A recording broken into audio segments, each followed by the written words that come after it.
Whew. When it comes down to traffic, you don't know what you could get. But one thing's for sure is when traffic is heavy, it could hold you back. Especially depending on the time that you got to go into work and the time you leave work. This is Casual Talk here. As you can see, I'm not wearing shades. I still find it funny, some of the comments that I've had, especially that one particular comment that I had from this individual that said I was masking. I'm masking because I'm wearing my shades. I'm masking. I'm hiding my emotions. People, it's like with some people, it's like everybody can't be satisfied. You can't satisfy everybody. You cannot satisfy anyone. Everybody's not going to be satisfied, and that's okay. Everyone has their rights to have their own perspectives, share their own thoughts, their own opinions.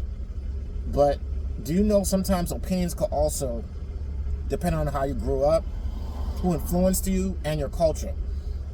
And I'm here to talk about how there's so many black people that I've came across who are so freaking nosy. And I noticed particularly, I got the stares and the nasty looks from hood, ghetto, behind black people. I'm driving to work. I got the time to do this quick video, and I'm here to share my thoughts. Now, I've noticed that it's always been a thing for me that even when driving down here, it's like it's a universal thing. Every time when I come across an ignorant, ghetto, black behind individual, it's like they could just spot me out or smell me out. It's like they have their radar on black men or other black women. Same sex, right? Like, if they're ghetto or if they're hood and they're about that life, they can spot out other black people who are the opposite of that, who is not about that life. Pretty much the quote-unquote educated lames, the black people who just wants to do better for themselves and stay out of trouble. Nothing wrong with that. And I find it funny how these are the same people. People could say that all they want, and this is just to bring it up. This is why I don't celebrate New Year's, because every year you always hear some drama going on with Pookie and Ray Ray, or black people who are associating themselves with Pookie and Ray Ray, but they're not about that life, but they're showing the representation that they are part of that life. So if you do not want to be judged as another hood dude or another hood chick, don't look like one, don't dress like one, especially if you don't act like one and you don't talk like one and your lifestyle is not like that. If you're not about that life, why are you presenting yourself like that so you can be accepted by other hood dudes or hood chicks? Because they're only going to sniff you out. They're going to be jealous of you and envious of you. And a lot of the times, there's going to be a clash. There's going to be a clash, friction. When two people are of the opposite in personality and character-wise, it's going to be difficult for them to get along, just from my own experience. And so many black people that I've came across, especially hood dudes. I'm being a man, so I think it's the same thing for black women as well, because I heard from my wife that she's dealt with hood chicks that didn't like her either. It was all awkward, and the conversations was very brief because there's nothing to relate to. And some of their minds, especially hood dudes, ghetto behind black hood dudes. It's the same thing for any other race, but particularly from my own experience. Other black men who are straight up from the hood, ghetto, ratchet, if they see a brother like myself, they automatically think I'm weak, I'm soft, I'm an educated lame. But then they end up being jealous of me. They want to know what I got going on, to be nosy. They want to watch my pockets. And these are the same type of brothers. It's not to be disrespectful, but this is just straight up facts. These are some of the same brothers. Like, if they don't got nothing going on for themselves, they don't got nothing to lose, they don't got no money for themselves, and they're a bum on top of being a hood dude, a straight up Pookie and Ray Ray, they're going to look to rob you. Oh yes, they're going to look to rob you.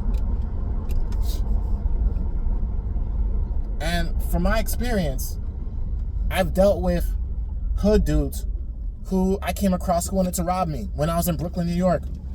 I grew up in the hood. I don't have to act like I'm from there.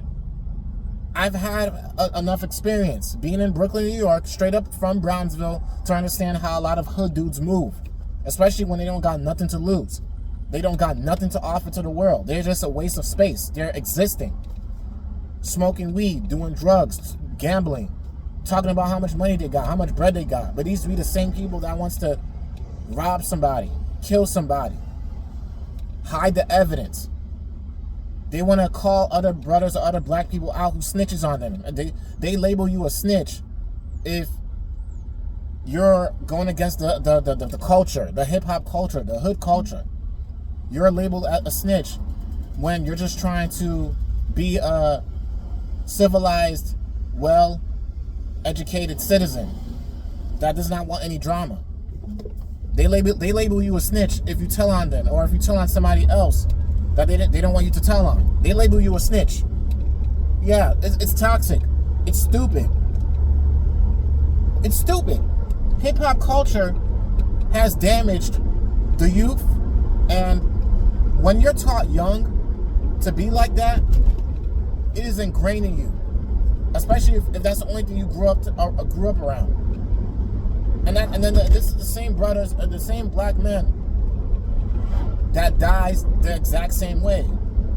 And these black men that I've noticed, the hood dudes be some of the most nosiest black people that I've ever came across. It could be the same thing for hood chicks as well, but from my experience, I've had so many encounters from other black men that fit the category of a Pookie and Ray Ray, who always looked at me funny or aggressively, like they want to fight me.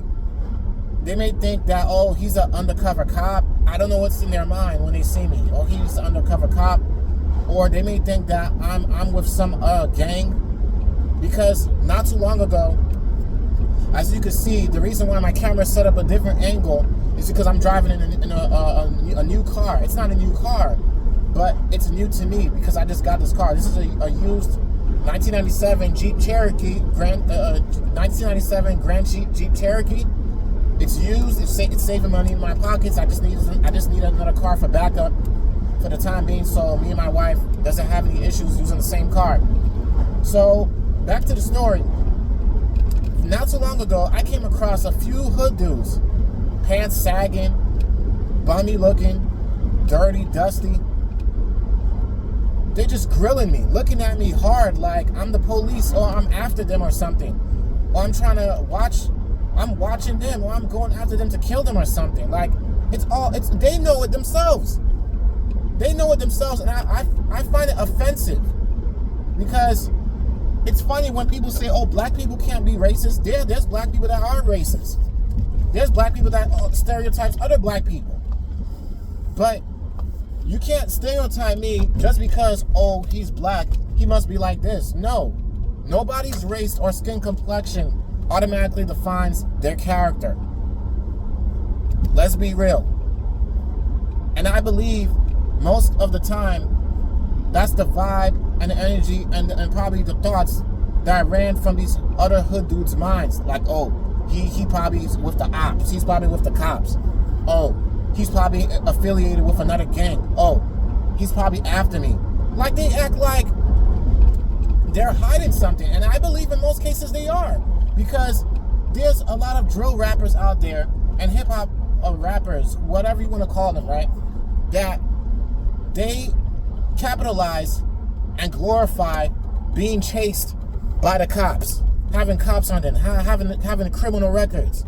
So they automatically have a guilty conscience every time when they're passing around or passing through or just getting by in life. You always got to watch your back for everybody. You got to keep doing that? Isn't that stressful? I don't got to live like that because I don't got no criminal history. I don't have any enemies. I don't have any arch nemesis or arch rivals, rivalries, gang. I'm not associated with no gang. That's why I don't even wear certain colors anymore, especially with gang-affiliated clothes or sneakers because I do not want to be labeled and put in that box. Because there's been people in the past, and I know there was a case of a young black dude. I think he had a mental disability.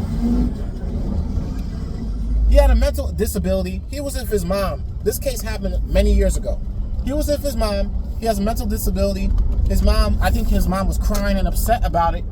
And they were at a gas station. I don't know what state this was in, but it looked like it was in the hood. Go figure. They were at the gas station minding their business. Her son gets out the car, and some freaking hood dude told him to take his sneakers off because what? The same black dude, the same black brother, young black brother who died at the hands of another bum, a Pookie and Ray Ray no life. He judged him based off the type of sneakers that he was wearing. And he was wearing, he was wearing red Converse sneakers. I think it was red Converse sneakers. I believe it was red Converse sneakers he was wearing. And he killed him for that because he didn't want to take them off. And he didn't understand. He didn't comprehend because I remember the news saying that this black dude, this young black man, had a mental disability. And the Pookie Ray Ray, the bum, did not know. He didn't care. Take off your Converse sneakers. Yo, take those off. That's how he spoke to him. And guess what? He didn't do it. He didn't listen to him. He shot him, and now he's dead. The mom was upset. The mom was, I'm pretty sure she was crying. I forgot.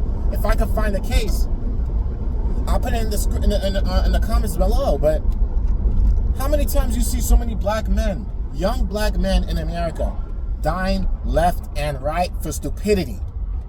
Because there's so many ignorant, ghetto behind uneducated black men, worthless behind black men who are bums. But people want to say, "Oh, free my man Taquan, free my man Tayshawn." These are the same men that'll call you a snitch because you're black, but you're not looking out for other black people. So I'm supposed to cover up your crimes. I'm supposed to glorify the hip-hop culture, the drill music for you killing other people, for innocent people being caught in the crossfire. And this is a domino effect. This becomes a domino effect because when you're affiliated with drama is going to follow you. It's not just going to be from other black people and gangs that are ignorant just like yourself. It's going to be by the police. Now the cops is going to go after you. They may go after your family. And violence only creates more violence and deaths. There's innocent people that dies left and right every year getting caught in the crossfire because of Pookie and Ray Ray. Because Pookie and Ray Ray, the uneducated bums, the menaces of society, are selfish, vain, soulless, careless. They don't care. And they're one of the most nosiest individuals that I've ever met in my life. They're one of the most nosiest individuals that I've ever met in my life. They gotta watch your pockets. They gotta watch what you got. And if you're not like them, they don't affiliate nothing with you. They don't associate themselves with you. They stay away from you. They act like you're a disease because you're not acting hood. But you want to be the opposite. You want to be a well-behaved, civilized citizen that minds their business. Seriously, that's not gonna make me change. I was bullied because of that. I was harassed because of that. People talked about me because of that. They called me the P word. The P word for a scaredy cat. Oh, you're a wuss, you're a P. I don't care. I'm a grown man now. And guess what? Does it affect me as much? Yes and no, because it affects me to the point where it's like, I know better to stay the heck away from you, not mess with you and not associate myself with you and just deal with you cordially if we gotta work together. So I don't trust a lot of black people that are ghetto from the hood, especially when they look like they're like that. It's gonna be automatically I'm gonna judge you like that until you talk, until you speak, and you carry yourself differently. Let's just keep it real. Stereotypes are stereotypes for a reason. And I don't want to make this video any longer than what I've intended it to be, but hey, this is my 2 cents. This is from my own experience. I'm minding my business, driving here and there in South Carolina, and I've came across other black men that act like I'm the police, or why are you here? Why you're in this block? Keep grilling me and looking at me like I don't belong here. I don't belong in the area. Like they own the freaking block. Like they own the streets. This is America. This is America, and it's freaking sad. People dies because of stupidness like that. Because these same Pookie and Ray Ray, these no-life hood dudes, these bums, they got nothing to lose. They're careless. They don't care. They're worthless human beings. They have no soul. They're careless. They're all vanity. They're heartless and soulless individuals. It's the same thing for the Keishas that's also enabling this as well. I just keep away from people like this and I mind my business anyway. Casual talk here. Peace out. Let me know what you think.